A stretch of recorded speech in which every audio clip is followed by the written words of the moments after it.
الحمد لله رب العالمين والصلاة والسلام على سيد الأنبياء والمرسلين أما بعد فأعوذ بالله من الشيطان الرجيم بسم الله الرحمن الرحيم قال الله تبارك وتعالى في القرآن المجيد والفرقان الحميد والعاديات ضبحا فالموريات قدحا فالمغيرات صبحا فأثرن به نقعا فوسطن به جمعا إن الإنسان لربه لكنود. صدقت يا رب العالمين.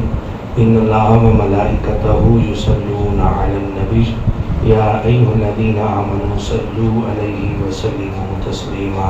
الصلاة والسلام عليك يا سيدي يا رسول الله وعلى آلك وصحبك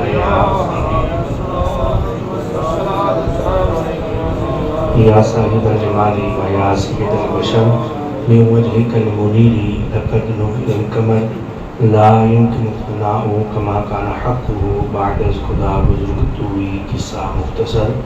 طلع البدر علينا من ثنيات الوداع وجب الشکر علينا ما دعا لله داعی. کمال حسن حضور ہے کہ گمان نفس جہاں نہیں، یہی پھول خار سے دور ہے، یہی شمع ہے کہ دھواں نہیں. اور کرو تیرے نام پہ جاں فدا، نہ بس ایک جہاں دو جہاں فدا. دو جہاں سے بھی نہیں جی بھرا، کرو کیا کروڑوں جہاں. اللہ کی گھوشنا کے بعد نبی کریم رؤوف الرحیم صلی اللہ تعالیٰ علیہ وآلہ وسلم کی بارگاہ میں درود و سلام پڑھنے کے بے شمار فضائل و برکات ہیں. نبی کریم رؤوف الرحیم صلی اللہ تعالیٰ علیہ وآلہ وسلم نے ارشاد فرمایا من صلی علیہ عشرا صلی اللہ علیہ مئہ. آقا علیہ السلام نے ارشاد فرمایا جو بندہ میری ذات پر 10 مرتبہ درود پاک پڑھے گا اللہ رب العزت 100 رحمتوں کا نزول فرمائے. من صلی علیہ فی یوم 50 مرۃ. فرمایا جو معمول بنا لے روزانہ میری ذات پر فقط 50 مرتبہ درود پاک پڑھے گا صافحتہ یوم القیامہ. ایسے بندے کے ساتھ قیامت والے دن میں محمد خود آگے بڑھ کے مصافحہ کرو. 50 مرتبہ پڑھنے کی فضیلت ہے. اگر اس کی کثرت کی جائے تو بندہ برکات کثیرہ کو حاصل کر لیتا ہے. آئے جو قرآن پاک آیات پاک پڑھی اس کا سہارا لے کے گفتگو کرتے ہیں. میرے ذمہ 2 عنوان ہیں. انشاءاللہ کوشش کروں گا کہ اپنے ٹائم میں ہی ان دونوں عنوانات کو آپ کے سامنے بیان کر کے کوشش کروں گا کہ ان کا حق ادا کر سکوں. خالی کائنات میں ارشاد والعادیات ضبحا 30واں پارہ ہے سورہ عادیات ہے. اللہ رب العزت نے اس سورت کا آغاز قسم کے ساتھ کیا. اللہ رب العزت نے فرمایا والعادیات ضبحا محبوب مجھے قسم ہے تیرے غلاموں کے گھوڑوں کی. والعادیات ضبحا جب وہ دوڑتے ہیں تو ان کے سینے سے آواز نکلتی ہے. آپ فرماتے ہیں مجھے اس آواز کی قسم ہے. فالمغیرات صبحا فالموریات قدحا جب وہ دوڑتے ہیں پتھریلی زمین پر تو ان کے پاؤں سے چنگاریاں اٹھتی ہیں، وہ کھر لگتے ہیں پتھریلی زمین کے ساتھ چنگاریاں اٹھتی ہیں. آپ فرماتے ہیں ان چنگاریوں کی بھی قسم ہے. فالمغیرات صبحا اور جب وہ صبح نکلتے ہیں لڑنے کے لیے تو آگے والے لشکر کو تاخت و تاراج کر کے رکھ دیتے ہیں. آپ فرماتے ہیں مجھے ان کی اس ادا کی بھی قسم ہے. اور فَأَثَرْنَ بِهِ نَقْعًا اور جب وہ ریتلی زمین پر چلتے ہیں تو ان کے پاؤں سے گرد اڑتی ہے. رب فرماتا ہے مجھے اس گرد کی بھی قسم ہے. فَوَسَطْنَ بِهِ جَمْعًا اور جب وہ میدان میں جمع ہوتے ہیں اکٹھے ہوتے ہیں لڑنے کے لیے رب فرماتا ہے مجھے ان کی اس ادا کی بھی قسم ہے. تو 5 قسمیں اللہ رب العزت نے محبوب کے غلاموں کے گھوڑوں کی اداؤں کی ہے. کہیں اللہ رب العزت نے محبوب کے غلاموں کے گھوڑوں کے سینوں سے جو آواز نکلتی ہے اس کی قسم اٹھائی. کہیں ان کے پاؤں سے جو چنگاریاں اڑتی ہیں اس کی قسم اٹھائی. کہیں جناب ان کے پاؤں سے جو گرد اڑتی ہے رب اس گرد کی قسمیں اٹھاتا ہے. الجامع الاحکام القرآن میں علامہ قرطبی علیہ رحمہ وہ اس بات کو لکھتے ہیں فرماتے ہیں بات قسم کی چلی تو اللہ رب العزت نے محبوب کے چہرے کی قسم اٹھائی والضحیٰ. بات قسم کی چلی تو اللہ رب العزت نے محبوب کے زلفوں کی قسم اٹھائی واللیل اذا سجا. بات قسم کی چلی تو اللہ رب العزت نے محبوب کے زمانے کی قسم اٹھائی والعصر ان الانسان لفی خسر. بات قسم کی چلی تو اللہ رب العزت نے محبوب کے زمانے کی قسم اٹھائی لا اقسم بہذا البلد وانت حل بہذا البلد. بات قسم کی چلی تو اللہ رب العزت نے محبوب کی ہر ادا کی قسم کی. اور بات قسم کی چلی تو اللہ رب العزت نے محبوب کے غلاموں کے گھوڑوں کے پاؤں سے جو گرد اڑتی ہے رب نے اس گرد کی بھی قسم اٹھائی ہے۔ اب یہ نسبت کی بات ہے، جس چیز کو نسبت اچھوں سے ہو جائے رب کو وہ چیز پیاری لگتی ہے اور رب اس چیز کی قسمیں یاد فرماتا ہے۔ اب ذرا توجہ کرنا، قرآن بیان کرتا ہے کنتم خیر امہ، تم امتوں میں سے بہترین امت ہو۔ بھائی وجہ کیا ہے اس امت کو بہترین کیا گیا؟ کیا ہمارے اعمال اتنے زیادہ اچھے ہیں تو جتنی نماز اسی پڑھتے ہیں سانوں پتہ ہے؟ اس امت کو بہترین کو کیا کہا گیا؟ اعلیٰ کیوں کہا گیا؟ کیا اس امت کے پاس حسن زیادہ تھا بوجہ حسن اس کو اعلیٰ کہا؟ تو جواب پھر بھی منفی کے اندر ہے، نہیں بھائی اس امت کو اعلیٰ کیوں کہا گیا؟ کیا اس امت کے پاس دولت زیادہ تھی بوجہ دولت اس کو اعلیٰ کہا گیا؟ تو جواب پھر بھی منفی کے اندر ہے، نہیں بھائی اس امت کو اعلیٰ کیوں کہا گیا؟ کیا اس امت کے پاس دولت زیادہ سی؟ تو جواب سارا منفی کے اندر ہے، نہیں بھائی نہ عبادت نہ حسن نہ تقوی نہ دولت کسی وجہ سے بھی اللہ رب العزت نے اس امت کو اعلیٰ نہیں کہا، اس امت کو فضیلت والا نہیں کہا، اس امت کو بہترین نہیں کہا۔ فقط ایک چیز ہے جس کی وجہ سے اللہ رب العزت نے فرمایا تم سب میں سے اعلیٰ ہو، تم سب میں سے بہترین ہو، تم سب میں سے اعلیٰ ہو۔ بھائی وجہ کیا ہے؟ ایک ہی وجہ ہے اور وجہ ہے نسبت مصطفیٰ۔ مصطفیٰ کے ساتھ جو نسبت ہماری قائم ہوگی اس نسبت کی وجہ سے خالق کائنات نے فرمایا تم سب سے اعلیٰ ہو۔ اب ذرا توجہ کرنا، 1450 سال گزر گئے نبی پاک علیہ السلام کو ظاہری وصال کیے ہوئے کم و بیش، تو اب اگر کوئی بچہ پیدا ہو تو قرآن کہتا ہے کنتم خیر امہ، بہترین ہے۔ 1450 سال گزر گئے، بچہ پیدا ہوا، رب فرماتا ہے اعلیٰ ہے، افضل ہے، بہترین ہے۔ اس نے ابھی نماز نہیں پڑھی، اب اس بچے نے ابھی حج نہیں کیا، اس بچے نے ابھی عمرہ نہیں کیا، اس بچے نے ابھی آ کر سجدہ نہیں کیا، نوافل ادا نہیں کی، عبادت و ریاضت نہیں کی، اس بچے نے ابھی قاری صاحب کے پاس آ کر حلال و حرام کے مسائل نہیں سیکھے۔ قرآن کہتا ہے پیدا ہوتا گیا، عبادت بھی نہیں کی، رب فرماتا ہے اعلیٰ ہے، رب فرماتا ہے بہترین ہے۔ بھائی وجہ کیا ہے؟ وجہ کیا ہے کہ اس بچے کو نسبت مصطفیٰ حاصل ہو گئی ہے، اس نسبت مصطفیٰ کی وجہ سے خالق کائنات نے فرمایا بہترین ہے۔ اب توجہ کرنا، یعنی پتہ چلا ہمیں فضیلت اعمال کی وجہ سے نہیں ملی، ہمیں فضیلت آمینہ کے لال کی وجہ سے ملی ہے۔ اب توجہ کرنا، اللہ اکبر، یا رسول، نعرہ تحقیق، نعرہ حیدری، حسینیت، زندہ باد، یزیدیت، مردہ باد، علماء اہل سنت۔ بھئی یہ نسبت کی بات ہے۔ اور آج توجہ کرنا، رب قرآن نے گھوڑوں کے پاؤں سے جو گرد اڑتی ہے رب اس گرد کی قسمیں یاد فرماتا ہے، اس گرد کی خالق کائنات قسمیں ارشاد فرما رہا ہے۔ تو یہ نسبت کی بات ہے، رب کو وہ گرد پیاری لگتی ہے۔ آج کچھ لوگ کہتے ہیں نبی کی آل ہونا یا نبی کا اصحاب ہونا یہ کوئی معنی نہیں رکھتا۔ میں الحمدللہ ادھر آیا ہوں، شاہ صاحب نے مجھے حکم فرمایا، شاہ صاحب کا حکم فرمانا ہی میں اپنے لیے بڑی سعادت سمجھتا ہوں۔ تقریریں تو پھر روز ہی کر نہیں دیا، لیکن بھئی ولی ابن ولی ہو، پھر ایسا آستانہ ہو بے عمل نہیں با عمل ہو، جو حقیقی پیر طریقت ہو، راہبر شریعت ہو، ایسے آستانے سے پیغام کا آ جانا یہ بڑی سعادت کی بات ہے۔ کیوں؟ کیونکہ ان کو نسبت مصطفیٰ حاصل ہے، اور جیسی ان کو حاصل ہے ویسی ہمیں نہیں حاصل۔ تو ان کے پاؤں سے جو گرد اٹھتی ہے ہم تو اس گرد پر بھی نہیں پہنچ سکتے۔ یہ ہمارے سر کا تاج ہے، پیر طریقہ رہبر شیخ حضرت علامہ مولانا پیر سید ظہیر المصطفیٰ شاہ صاحب، آپ ہمارے سر کا تاج ہے۔ تو یہ نسبت کی باتیں ہیں۔ اب توجہ کرنا، رب قرآن میں گرد کی قسمیں اٹھا رہا ہے۔ رب کو گرد اتنی پیاری ہے تو لوگ کہتے ہیں نبی کی آل ہونا، نبی کا اصحاب ہونا کوئی معنی نہیں رکھتا۔ میں کہتا ہوں نبی کی آل ہونا یا نبی کا اصحاب ہونا یہ تو بہت بڑی بات ہے۔ نبی سے نسبت گرد کو ہو جائے رب گرد کی قسمیں اٹھاتا ہے۔ نبی سے نسبت اگر امت کو ہو جائے رب اس امت کو بہترین کہہ رہا ہے۔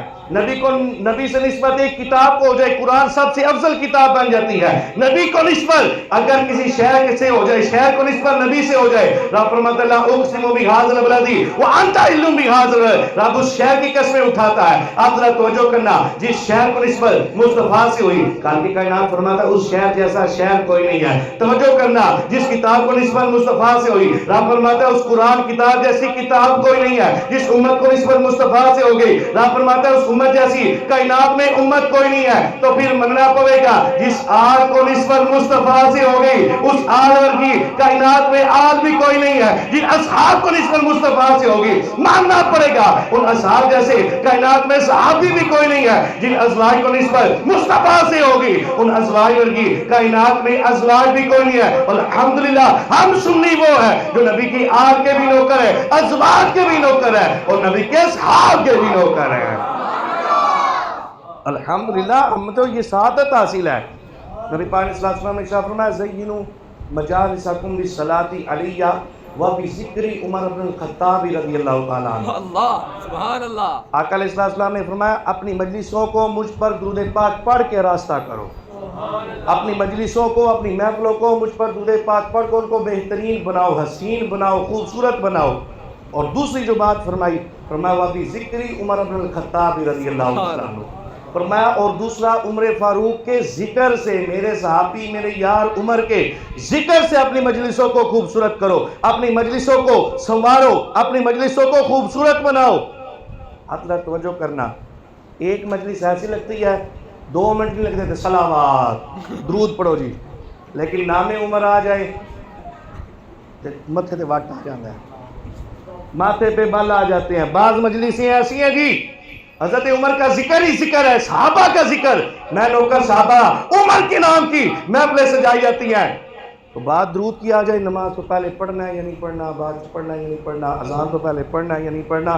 دلیل کتھے؟ نبی پر درود پڑھنے کی بھی دلیل, جو نبی ہمیں غاروں میں نہ بھولے, جو مزار میں نہ بھولے. حضرت فضیل بن عباس فرماتے ہیں کہ نبی پاک صلی اللہ علیہ وسلم کو جب لحد میں اتارا گیا نا قبر مبارک میں, تو آقا علیہ السلام کے لب حرکت کر رہے تھے, جنبش ہو رہی تھی. پھر میں قریب ہو کر اپنے کان قریب کیے کہ آقا علیہ السلام اس وقت ظہر آپ کا وصال ہو چکا ہے اور آپ کے لب مبارک ہل رہے ہیں, اس وقت آقا کیا ارشاد فرما رہے ہیں. بعد جب میں نے کان قریب کیے تو کان جب قریب کیے تو آقا علیہ السلام فرما رہے تھے حبلی عمر. جو نبی ہمیں اس وقت بھی یاد رکھے, اور ہم کے نبی درود پڑھنا اذان تو پہلے کتنے لکھے ہے کہ بعد جو کتنے لکھے ہے.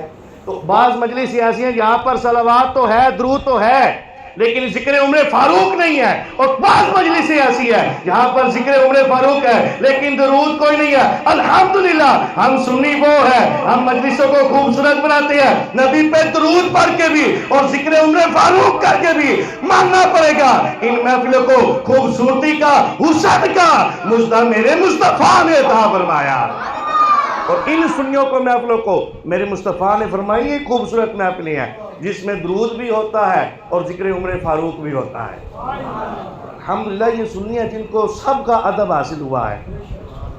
آج کل جتنے بھی فتنے ہیں نا, جتنے بھی یہ چھوٹی چھوٹی گروہیں بن گئی, گروہ نہیں چھوٹیاں چھوٹیاں گروہیاں, یہ آپ کو ادب سے روکے گا. کوئی صحابہ کے ادب سے روکے گا, کوئی ازواج کے ادب سے روکے گا, کوئی اصحاب کے ادب سے روکے گا. بڑے بڑے فتنے آئے, منہ ایسے کھول دیتے ہیں, حالانکہ تقریر کرنا کوئی سوکھی کال نہیں ہے, بڑا مشکل مقام ہے بیان کرنا, تقریر کرنا. لیکن آج کوئی بھی نہ نیٹ پہ بیٹھا ہوا ہے, اپنی کتابیں رکھی ہوئی ہیں, اپنے بندے بٹھائے ہوئے ہیں, اپنا کیمرہ لگایا ہوا ہے, جو منہ میں آتا ہے بکی جاتا ہے. یہ ان کا اپنا عقیدہ. الحمدللہ ہم سنی ادب والے ہیں, الحمدللہ ہم ادب کرتے ہیں, اور سارے اصحاب کا بھی ادب کرتے ہیں, ازواج کا بھی ادب کرتے ہیں, آل کا بھی ادب کرتے ہیں. اور اس ادب کے ساتھ ہی انشاءاللہ ہماری مغفرت بھی ہوگی. یہ سارے فرقے آپ کو اعمال سے نہیں روکیں گے, ادب سے روکیں گے, اور سارا مقام ہی ادب سے ملتا ہے. ورنہ شیطان تھوڑی عبادت کی تھی, کتنی عبادت کی, لیکن جب حکم آیا کہ اب سجدہ کرو آدم کو, اس نے کہا نہیں سجدہ نہیں کرنا. عبادت تو اس نے بڑی کی تھی, یعنی عبادت کے ساتھ ادب ضروری ہے. ادب ہوگا تو عبادات قبول ہوگی, ورنہ الحمدللہ ہم سنی تو وہ ہیں بات یار گار کی بھی آئے تب بھی خوش, بات حیدر قرار کی آئے تب بھی خوش ہے. اور میرے آقا نے فرمایا حبا اولئک الاربع الا فی قلب مؤمن ابو بکر و عمر و عثمان و علی.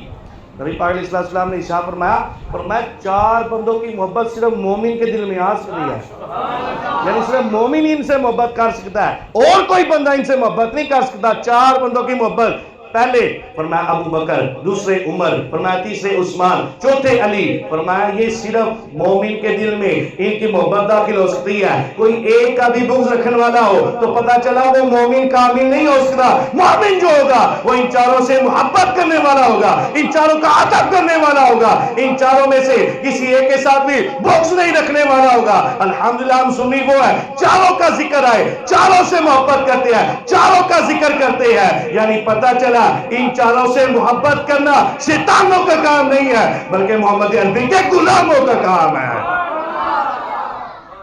اور ان کی محبت کے بارے میں تو فرمایا ان اللہ فرض علیکم حب ابی بکر و عمر و عثمان و علی کما فرض علیکم الصلاۃ و الصیام و الزکاۃ والحج فمن ابغض واحدا منهم یوم یحشر یوم القیامت من قبرہ الی النار. نبی پاک علیہ السلام نے ارشاد فرمایا ان اللہ فرض علیکم حب ابی بکر و عمر و عثمان و علی. فرمایا اللہ رب العزت تم پر ابو بکر کی محبت، عمر کی محبت، عثمان کی محبت، علی کی محبت، ان چاروں کی محبت اللہ رب العزت تم پر فرض کر دی ہے. چاروں کی محبت فرض ہے. کیسے؟ فرمایا کما فرض علیکم الصلاۃ والصیام والزکاۃ والحج. فرمایا جیسے تم پر نماز فرض ہے ایسے ابو بکر کی محبت بھی فرض ہے. جیسے تم پر روزہ فرض ہے اسی طرح تم پر عمر فاروق کی محبت بھی فرض ہے. جس طرح تم پر زکوٰۃ فرض ہے اس طرح عثمان غنی کی محبت بھی تم پر فرض ہے. جیسے تم پر حج فرض ہے اسی طرح علی کی محبت بھی فرض ہے. فرمایا جس طرح یہ اعمال تم پر فرض ہے ان چاروں کی محبت بھی تم پر فرض ہے. اور فرمایا فمن ابغض واحدا منهم، کوئی ان چاروں میں سے کسی ایک سے بھی بغض رکھے گا. احد النکرہ، کوئی ایک سے بھی، چاہے ابو بکر سے بغض رکھے، چاہے عمر سے بغض رکھے، چاہے عثمان غنی سے بغض رکھے، چاہے مولا علی سے بغض رکھے، ان چاروں میں سے کسی ایک سے بغض رکھنے والا ہوگا. لا صلاۃ لہ ولا صیام ولا زکاۃ ولا حج. اور نہ اللہ نے اس کی عبادت قبول کرنی ہے، نہ اللہ نے اس کی نماز قبول کرنی، نہ اللہ رب العزت نے اس کی زکوٰۃ قبول کرنی، نہ رمضان کے روزے قبول کرنے ہیں، نہ اللہ نے اس کا حج قبول کرنا ہے. فرمایا اللہ رب العزت کی عبادت قبول نہیں کرے گا جو ابو بکر و عمر عثمان و علی سے محبت نہیں کرنے والا ہوگا. عبادت اس کی قبول ہوگی جو یار غار کا بھی نوکر ہوگا، حیدر کرار کا بھی نوکر ہوگا. تو یہ نسبت کی بات ہے. جیسے جیسے نسبت، اب میں نے پیچھے آئے جہاں سے بات شروع کی تھی، اللہ رب العزت نے قرآن میں ان گھوڑوں کی اداؤں کا ذکر کیا اور گھوڑوں کے پاؤں سے جو گرد اڑی آپ نے اس گرد کی قسم یاد فرمائی. تو یہ نسبت کی بات ہے. آگے کھل کے کہنا نے فرمایا ان الانسان لربہ لکنود، انسان اپنے رب کا ناشکرا ہے. بولا انسان کو ناشکرا کہنا تھا کسی اور موقع پہ کیا لیتا. قرآن میں 30 پارے ہیں، 114 سورتیں ہیں، 6000 سے زیادہ آیات ہے. مولا انسان کو نہ شکر کرنا کسی اور موقع پہ کہہ دیتا.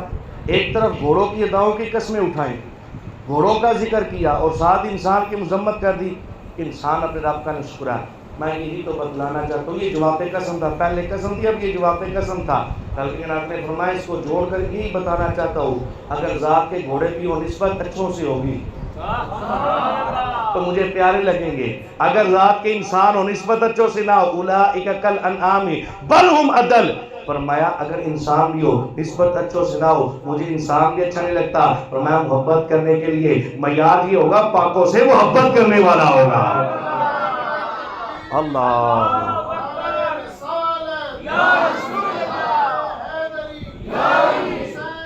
زندہ مردہ.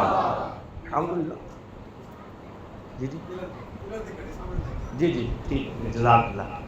ٹھیک ہے انشاءاللہ اللہ پاک خیر فرمائے. اپنے ٹائم پہ بیان مکمل ہو گیا. آپ احباب توجہ سمجھ آ رہی گل دی؟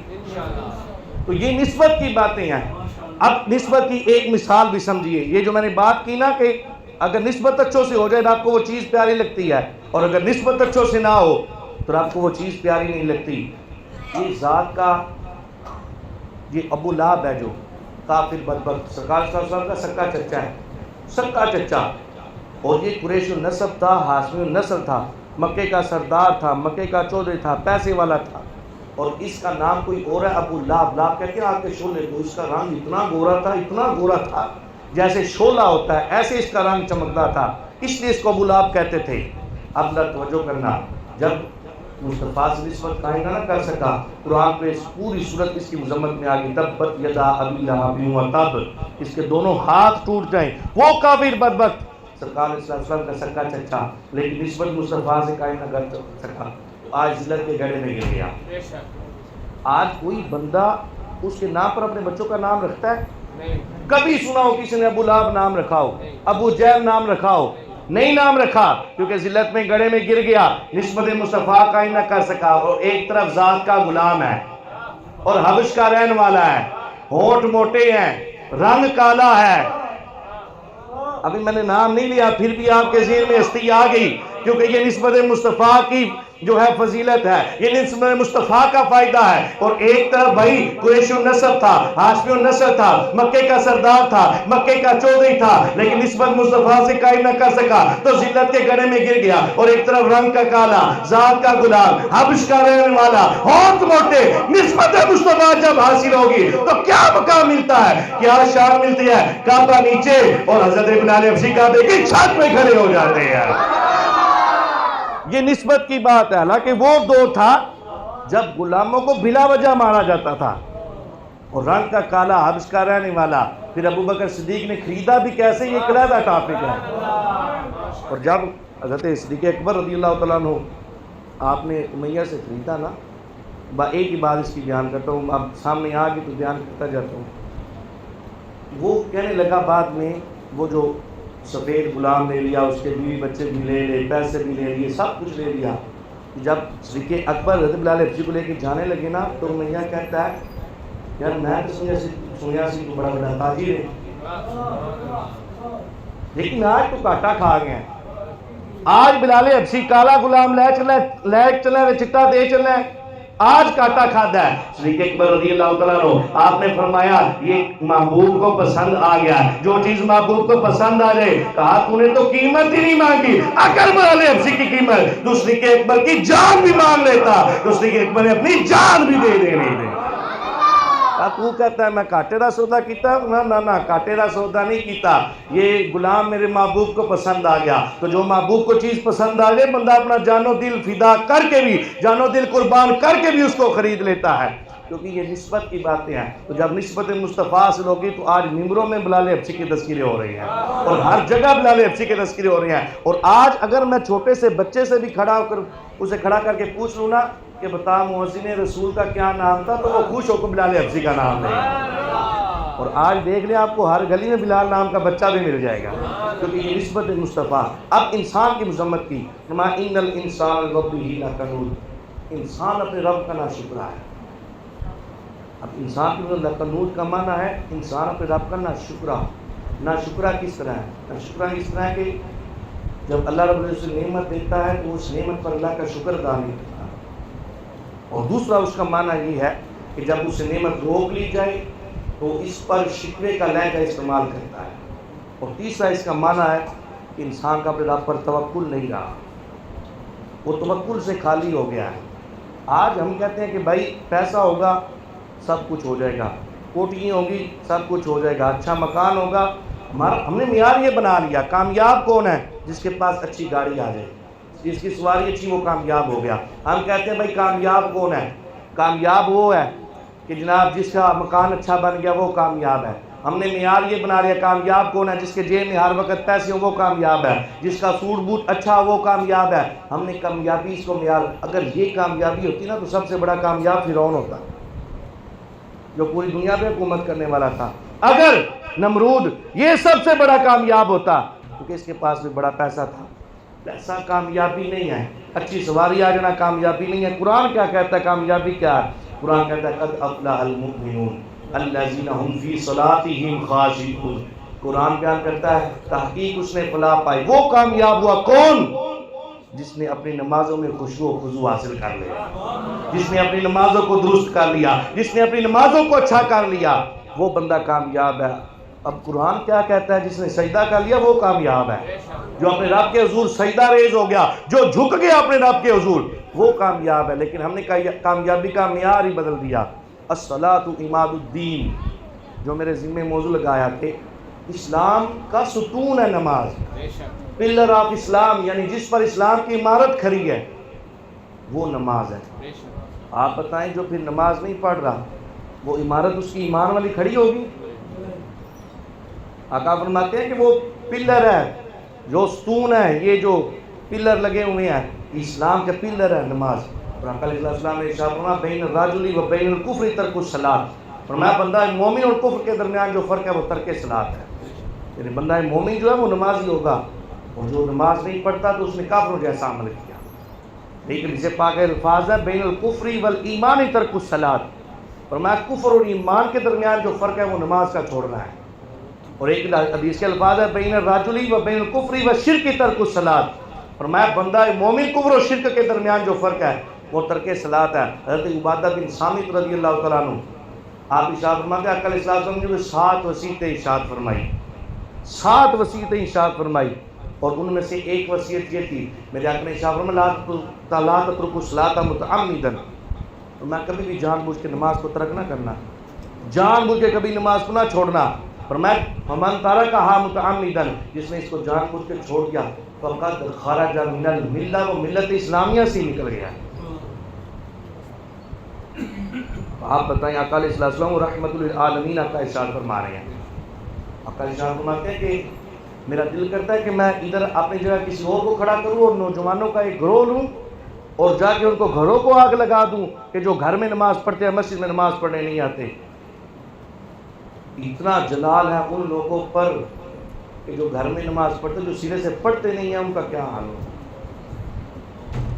ہماری توجہ نماز کی طرف نہیں ہے، حالانکہ صحابہ کرام ارشاد فرماتے ہیں قدر صحابہ کرام ارشاد فرماتے ہیں، وہ فرماتے ہیں ہم جب بھی دیکھتے ہیں نا کہ یہ بندہ مومن ہے یا کافر ہے تو ہم نماز کو دیکھتے ہیں کہ نماز یہ پڑھتا ہے یا نہیں پڑھتا۔ ہم نے مومن ہونا اور اسلام ہم نے معیار بنایا ہوا تھا کہ نماز پڑھنے والا بندہ مومن ہوگا اور جو نماز نہیں پڑھے گا وہ مومن نہیں ہوگا، یہ ہم نے معیار بنایا ہوا تھا۔ نماز پڑھنے کی تو بھائی فضیلتیں ہی بہت ہیں۔ قرآن بیان کرتا ہے، قرآن اٹھا کر تو دیکھے قرآن کیا کیا بیان کرتا ہے۔ قرآن بیان کرتا ہے الذین ھم علی صلواتہم یحافظون، فرمایا کہ جس نے نماز کی حفاظت کر لی، یعنی جس نے نماز کو اچھے طریقے سے ادا کیا، اچھے طریقے سے وضو کیا، زور کو زور کے وقت ادا کیا، عصر کو عصر کے وقت میں ادا کیا، مغرب کو مغرب کے وقت میں ادا کیا، عشاء کو عشاء کے وقت میں ادا کیا، فجر کو فجر کے وقت میں ادا کیا، جس نے اپنی نمازوں کی حفاظت کر لی، جس نے رکوع سجود صحیح ادا کیے، جس نے نماز کی شرائط و فرائض کو سمجھ لیا، جس نے قرآن پڑھ لیا اور نماز کو سمجھ لیا، نماز کی ادائیگی درست کر لی، جس نے نماز میں قرآن کو درست کر لیا، جس نے اپنی قرات کو درست کر لیا، جس نے اپنی نماز کی حفاظت کی، فرمایا اولئک ھم الوارثون، فرمایا یہی وہ بندے ہیں جو وارث ہیں کس چیز کے؟ فرمایا الذین یرثون الفردوس، فرمایا ایسے بندے کو اللہ رب العزت قیامت والے دن جنت الفردوس کا مالک بنا دے گا، جنت الفردوس کا مالک بنائے گا۔ اور کیا مالک بنانے کے بعد اندر داخل کرنے کے بعد نکالا جائے گا؟ نہیں، نہ ہم فیہا خالدون، اس میں ہمیشہ رہیں گے، ہمیشہ کے لیے جنت ہے۔ آقا علیہ السلام کا فرمان، آقا علیہ السلام فرماتے ہیں کیا ایسا ہو سکتا ہے کہ ایک بندے کے گھر کے سامنے نہر ہو؟ آقا علیہ السلام نے مثال دی، اور وہ بندہ 5 ٹائم اس نہر میں نہاتا ہو تو کیا اس کے جسم پہ کوئی میل کچیل رہے گی؟ سامنے کی یا رسول اللہ نہیں رہے گی۔ تو آقا علیہ السلام نے فرمایا اس طرح سمجھ لو کہ جو بندہ 5 ٹائم نہائے نہر میں غوطہ زن ہو اور اس کے جسم پہ کوئی میل کچیل نہیں رہے گی، فرمایا اسی طرح جو بندہ نماز پڑھتا ہے اس کے نامہ اعمال میں گناہ بھی نہیں آتے ہیں۔ یعنی آقا علیہ السلام نے فرمایا جیسے نہانے کے بندے کا جو ہے بدن پاک ہو جاتا ہے، گلاسوں سے صاف ہو جاتا ہے، میل کچیل نہیں رہتی، آقا نے فرمایا اسی طرح جو بندہ نماز پڑھتا ہے اللہ رب العزت اس کا باطن ستھرا فرما دیتا ہے، اس کا باطن اچھا کر دیتا ہے۔ آقا علیہ السلام نے ایک مرتبہ ٹہنی پکڑی، اس کو پکڑ کر ہلایا، اس ٹہنی سے پتے گرے، تو آقا علیہ السلام نے ارشاد فرمایا کہ جو بندہ نماز پڑھتا ہے جس طرح ٹہنی کے پتے گر رہے ہیں اس طرح بندے کے گناہ بھی جھڑ جاتے ہیں۔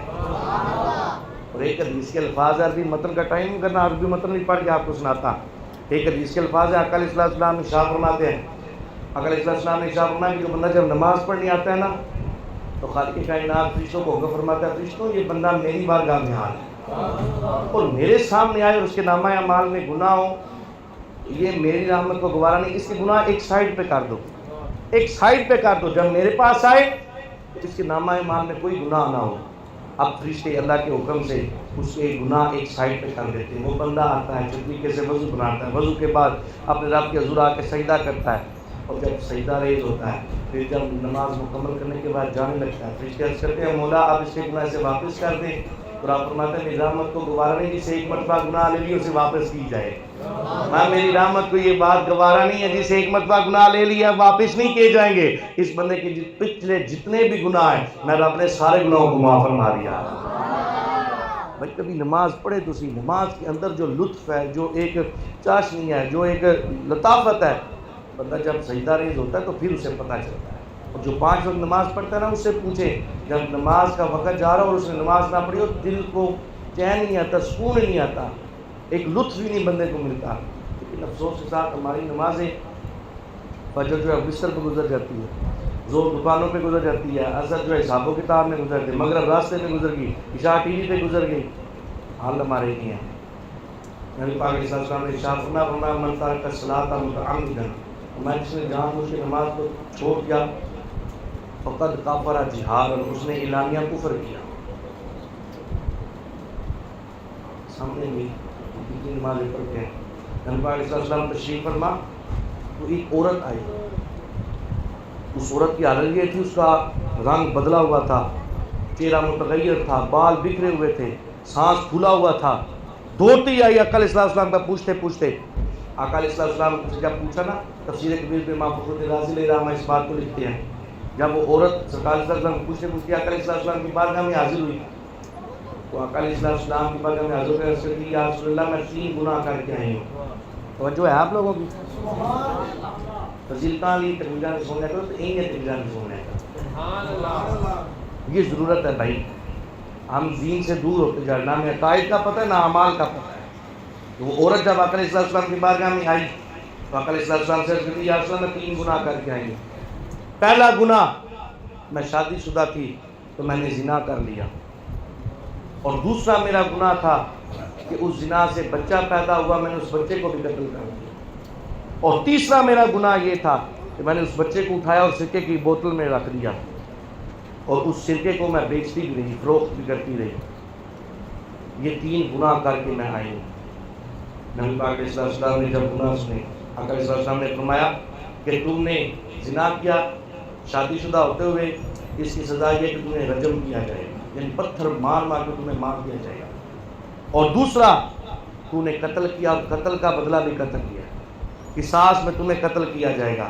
اور تیسرا تم نے گناہ کبیرہ کا ارتکاب کیا ہے, اور یہ معاملہ تیرے اور تیرے رب کے حضور ہے. یہ 3 تو گناہ کر کے, اب ذرا توجہ کرنا, ہم نے یہ 3 گناہ سنے ہمارے رونگٹے کھڑے ہو گئے.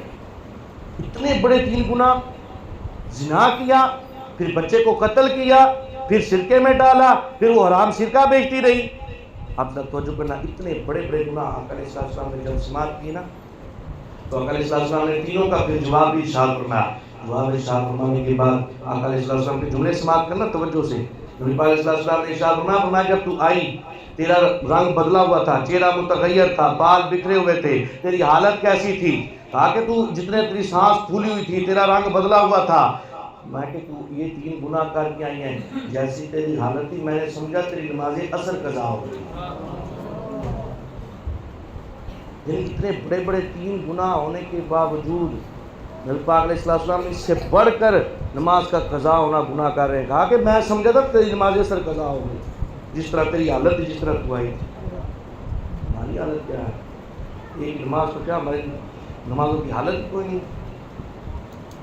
نبی پاک علیہ السلام نے بخاری شریف میں سے پاک علیہ السلام نے فرمایا من ترک صلاۃ العصر فقد حبط عمله, تو میں جس نے نماز عصر کو چھوڑ دیا اللہ اس کے عمل برباد فرما دے. پچھلے جتنی نیکیاں تھے اللہ رب العزت برباد فرما دے. ہم نمازوں سے دور ہیں, ہماری حالات کیا ہے, ہم کتنی نمازیں پڑھ رہے ہیں. یہ جو ہم نے سماعت کیا, اللہ اکبر, اللہ رب العزت میں نمازیں پڑھی. آخری جسے پاک بیان کرتا ہوں, سیدنا صدیق اکبر رضی اللہ عنہ آپ کا دور تھا. آپ کے دور میں نا ایک بندے کا انتقال ہو گیا, اور جب اس کو کفن دیا گیا نا تو لوگوں نے دیکھا اس کے کفن میں جنبش حرکت ہو رہی ہے, جنبش حرکت. لوگ آگے بڑھے, ہم دیکھیں تو صحیح بھائی بندے کا تو وصال ہو چکا ہے اور اس کے کفن میں حرکت کیوں ہے، جنبش کیوں ہے؟ اب لوگ آگے بڑھے، جب اس کے کفن کو ہٹایا گیا نا تو دیکھا اس کے کفن میں ایک اژدہا سانپ مسلط تھا، ایک سانپ مسلط تھا جو مسلسل اسے ڈس رہا تھا۔ جب اسے مارنے کے لیے لوگوں نے کوئی بھی جو جس کے ہاتھ میں جو آیا اس نے کہا لے جائے کوئی چیز اس کو مارا جائے۔ اب وہ سانپ مخاطب ہو کے کہتا ہے مجھے نہ مارو، میں خود نہیں آیا، میں کسی کا بھیجا ہوا ہوں، میں خود نہیں آیا۔ ان اللہ امرنی ان اعذبہ الی یوم القیامہ، کہا میں خود نہیں آیا، مجھے میرے رب نے حکم دیا، میں اپنے رب کے حکم سے آیا ہوں، اور میرے رب نے مجھے حکم دیا ان اعذبہ الی یوم القیامہ، قیامت تک اس طرح میں اسے ڈستا رہوں گا، قیامت تک اس طرح اسے میں ڈنگ مارتا رہوں گا، مجھے میرے رب نے بھیجا ہے۔